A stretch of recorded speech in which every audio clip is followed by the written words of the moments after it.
대도시를 중심으로 출퇴근 및 용무를 위한 대중교통은 단연코 지하철이죠.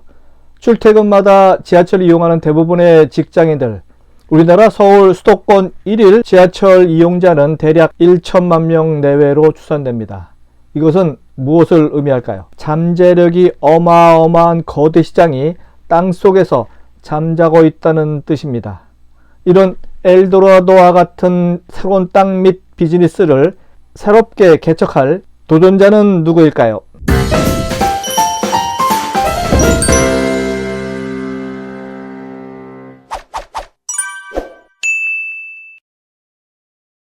안녕하세요. 유통구단 김앤커머스 대표 김용호입니다. 오늘 돈 버는 세계여행 63번째 이야기는 지하 상가 활성화로 새로운 경제 만들기, 특히 서울 성수역 지하상가 조성 프로젝트에 대해서 이야기합니다. 네, 이제부터 지하철 내 경제 활동을 유념 있게 관찰해야 할 것입니다. 즉, 날씨 그리고 외부 환경에 전혀 영향을 받지 않는 지하 매장은 신사업과 새로운 업태 탄생의 엘도라도와 같은 셈입니다. 눈을 크게 뜨고 자세히 보면 지하철 환승 연결 통로 그리고 지하철 입구 빈 공간을 통해서 새로운 지하철 땅속 경제가 탄생할 수 있음을 알 수 있게 됩니다. 날마다 전철을 교통수단으로 이용하는 사람들만을 상대로 하는 비즈니스지만 매출은 의외로 높을 수 있습니다.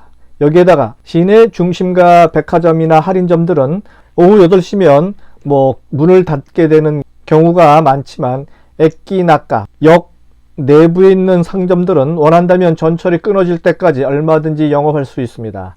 게다가 황사나 미세먼지 같은 외부 환경이 열악한 날일지라도, 그리고 비나 눈이 많이 오는 날 등 날씨에 전혀 상관없이 고객을 맞이할 수 있는 곳이죠. 또한 전철을 이용하는 승객들 대부분이 여유롭게 쇼핑할 시간을 내기 어려운 직장이 대부분이기 때문에 오히려 시간을 절약해주는 측면도 있으니까 그야말로 일석삼조의 효과가 있을 수 있습니다. 저는 글로벌 비즈니스 투어 전문가로서 지하철과 새로운 경제를 합해서 성공한 세계 여러 선진도시 사례를 잘 알고 있습니다.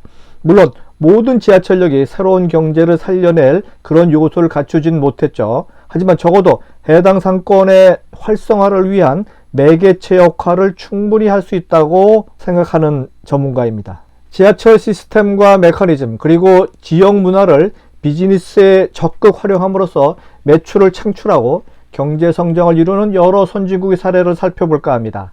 그 중에서 일본 선진도시의 사례를 유심히 들여다보면 우리가 나아가야 할 방향이 보이기 시작합니다. 일본도 우리나라와 마찬가지로 지하철 사업이 만성적자로 돌아서자 곧바로 새로운 전략을 세우기 시작합니다. 즉, 지하철역 내 에끼나카 비즈니스라 불리우는 새로운 경제를 땅 밑에서 창조해냄으로써 지하철의 급속한 수입 감소도 타개하고 입주 점포의 매출 상승이라는 두 마리 토끼를 잡았습니다. 이웃나라의 성공 사례를 보면서 우리나라 서울에서도 충분히 승산이 있는 새로운 비즈니스라 생각이 됩니다. 다만 이런 땅속에 숨어있는 새로운 경제의 금맥을 제대로 개발 관리할 수 있는 능력 있는 지자체장이 있을 경우에만 가능한 경제이죠. 구독, 좋아요, 알림 설정은 좋은 콘텐츠에 대한 예의입니다.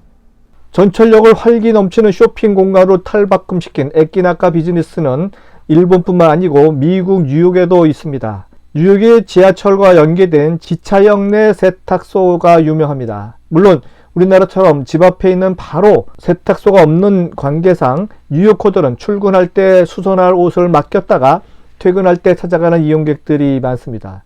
미국의 경우 지하철이나 철도와 연계된 역 구내에 세탁물을 맡기고 찾을 수 있도록 별도의 장소가 마련되어 있습니다. 그렇다면 일본 지하철은 어떤가요? 일본 도쿄의 도쿄역에는 약 5년간의 리뉴얼 작업 끝에 새로운 스트리트가 탄생합니다. 이름하여 캐릭터 스트리트. 30여 개의 일본 주요 캐릭터를 판매하는 매장이 길 양쪽으로 즐비합니다. 도쿄 시민뿐만 아니라 전 세계에서 온 관광객들이 하루 80여만 명이 늘 북적이죠. 도쿄역 캐릭터 스트리트는 캐릭터 상품들의 천국입니다. 우리가 잘 알고 있는 고양이 캐릭터인 헬로키티뿐만 아니라 보노보노, 무민, 후나씨, 피카츄까지 너무 많은 캐릭터를 구경하느라 시간 가는 줄 모릅니다. 아시다시피 캐릭터 산업은 무궁무진하게 성장하는 산업 아닙니까? 일본의 지하 관련 경제부활 정책도 또 있습니다. 그래서 도쿄는 지하 공간을 지상과 연계해서 지하 4km 길이의 지하 통로를 LED 등을 설치하고 지하 보행로 양옆에 지하 상가를 설치하고 도쿄 역세권에 새로 짓는 초고층 빌딩은 지하 보도와 연결 통로를 마련하도록 의무화하고 있기 때문에 도쿄에는 지하가, 지하 스트리트가 일상화되고 있습니다. 우리나라도 지하철역 점포수가 증가 추세에 있긴 합니다. 서울교통공사에 따르면 서울 지하철역 상가수는 2020년 1190곳에서 2024년 1346곳으로 늘어났다고 합니다.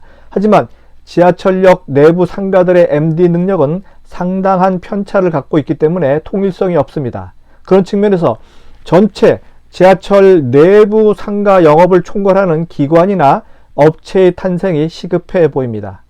또한 서울 지하철역 중에서 가장 새로운 땅속 경제를 만들 역을 꼽는다면 제가 볼 때 단연코 성수역입니다. 패션, 연예, 화장품 등 유행에 민감한 기업들이 둥지를 튼 그런 곳이 성수역과 뚝섬역 주변에 있기 때문입니다. 현재 서울에서 가장 핫한 지역인 성수역 지하상가를 조성해서 뚝섬역까지 이어지게 만드는 프로젝트, 지하 통로를 이용하는 거죠. 새로운 프로젝트를 제안하고 싶습니다. 이처럼 지하의 숨은 보석인 지하철 연결 통로를 잘 이용만 한다면 그야말로 새로운 창조 경제가 탄생하는 것이죠. 특히 여러 노선이 합쳐지는 환승역을 중심으로 새로운 테마를 중심으로 지하 경제를 조성한다면 탄력을 잃은 내수에 새로운 활력을 불어넣을 수 있으리라 예측됩니다. 새로운 보석 같은 땅속 경제는 멀리 있는 것이 아니라 우리 발밑에 바로 있다는 사실을 기억하시기 바랍니다.